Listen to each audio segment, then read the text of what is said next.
রাধে রাধে রাধে রাধে বন্ধুরা, সবাই কেমন আছো?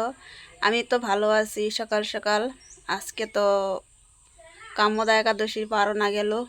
কে কে রইছিলা কালকে জানাইও। প্রত্যেকের ভগবানের কর্ম করা দরকার।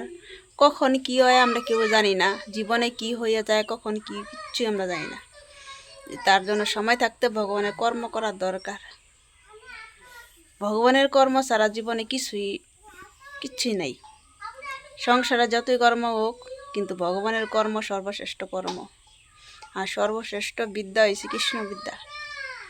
এই বিদ্যা সঞ্চয় করা দরকার প্রত্যেকেরই, ঘরের পরিবারের কেউ, আশেপাশে যারা আছে বন্ধু বান্ধব সবারই কইতে লাগে কৃষ্ণ বিদ্যা অর্জন করো। জীবনের সবথেকে বড় বিদ্যা এটাই। এটা অর্জন করতে পারলে সংসারে অনেক কিছু শিক্ষার অনুভব করতে পারবা। আর যে না অর্জন করতে পারছো, শিক্ষার কখনো অনুভব করতে পারবা না। শিক্ষা অনেক প্রকারের আছে, তোমরা সবাই জানো। সেটা বলা না বলা সমান কথা। কেন আমার থেকে তোমরা সবাই জানো শিক্ষা কত প্রকারের আছে, কিন্তু সবচেয়ে বড় শিক্ষা হয়েছে কৃষ্ণ শিক্ষা। কৃষ্ণ শিক্ষা যদি না হয়েছে, জীবনে কখনো কোনো দিনও জীবনে উন্নতি করা অসম্ভব। আমাদের উন্নতি করবার আগে সবসময় ভগবানের স্মরণ করতে লাগে কি না কৌ তো?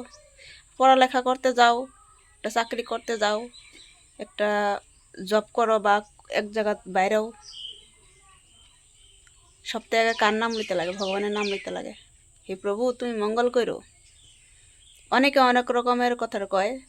অনেকে অনেক যেই দেবতা তার জীবনের শ্রেষ্ঠ বইলা মানে সেই দেবতা আরাধনাই করে, কিন্তু ভগবানের তো নাম স্মরণ করে না। যে জীবনে প্রত্যেকটা মুহূর্তের ভগবানে অপেক্ষা করাইলো ভগবানে কর্মটা যে করে যাও, সেইটাই সব থেকে বড়। সেটা করতে লাগে, প্রত্যেকেরই করতে লাগে। আমি সবসময় কই ভগবান শ্রীকৃষ্ণের নাম লও, ভগবান কৃষ্ণের নাম লও। ভগবান ছাড়া জীবনে কারো সম্ভব নাই কিছু হইতে লাগিয়া। আজকে একটা কথা কই তোমাদেরকে, আমরা আজকে এখন আছি, কালকে এমন আছে নাও থাকতে পারি। কেউ কইতে পারবো কালে কি হইব? আঙ্গ গুরুদেব আমারে কি কয় জানো? কই প্রত্যেক দিন কৃষ্ণ নাম লইতে লাগে।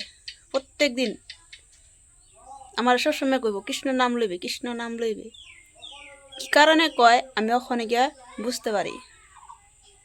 মানুষের কখনো কারো জীবনের যে ভরসা থাকে না, কখন কি হয়ে যায় কেউ হইতে পারে না। প্রতিটা মুহূর্ত ভগবানের স্মরণ করো, ভগবানের নাম লও,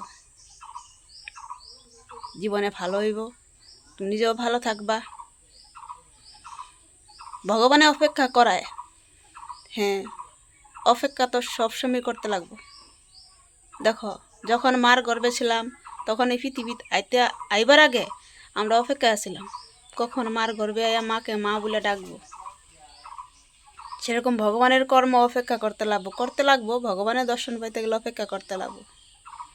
ভগবানের অপেক্ষা ভালোবাসে। ঝটফট কর্ম কখনো ভালো হয় না। ঝটফট কর্ম যে কখনো ভালো হয় না। অপেক্ষার পরে যখন সেই পরিণামটা ভালো হয়, জীবনে অনেকটা খুশি আসে। আর সেই খুশিটারে এমনভাবে সেলিব্রেট করো না যে জীবনে ভগবানও মনের ভিতরে কষ্ট পায়। এরকমভাবে সেলিব্রেট করবা যখন ভগবানের দীক্ষা কয় না, সেই খুশিটার অনুভবটা অনেক অন্যরকম করতে পারছে, অনেকের পাশে দাঁড়াইতে পারছে। কিছু কিছু মানুষ আসে আর যায়, কিন্তু কিছু কিছু মানুষের কানে বিষ ঢুকায় থেকে যায়। কিন্তু সঠিক মানুষগুলার মধ্যেই বিষ পারে না ঢুকাইতে লইয়া। তারা ভাবে একজনের কানে বিষ ঢুকাইয়া দিলে বাড়ির মধ্যে ঝগড়া হয়ে যাবো। অনেকে এরকম আছে দেখবা, আশেপাশে লোক আছে, কিন্তু ওদের থেকে একটু দূরে থাকবা, সাবধানে থাকবা, ভালো থাকবা। আর ওদের থেকে ভগবানের সবসময় দূরে রাখবার চেষ্টা করে। মানুষ সব ভালো না, আবার সব খারাপও না, সেটাই সব থেকে বাস্তব। ভালো খারাপের পার্থক্যটা বোঝার ভগবানের শক্তি দেয়া দেয়, আমরা মানুষে কখনো পারি না। ভগবানের কাছে গেলে সব সলিউশন পাওয়া যায়। সময় লাগে, যে কইলাম না, অপেক্ষার পরিণাম কিন্তু ভালোই আসে। তো ভালো থাকো, সুস্থ থাকো। আমার ভিডিও ভালো লাগলে সাবস্ক্রাইব করে দিবা, লাইক কমেন্ট করবা। যদি আরও এরকম ভিডিও চাও বা তোমার আমার কথাগুলো পছন্দ লাগে তো আমার কমেন্টে জানাইও। চেষ্টা করুন ভালোভাবে ভিডিও করতে লেগে, তোমাদের সাথে শেয়ার করতে লেগে।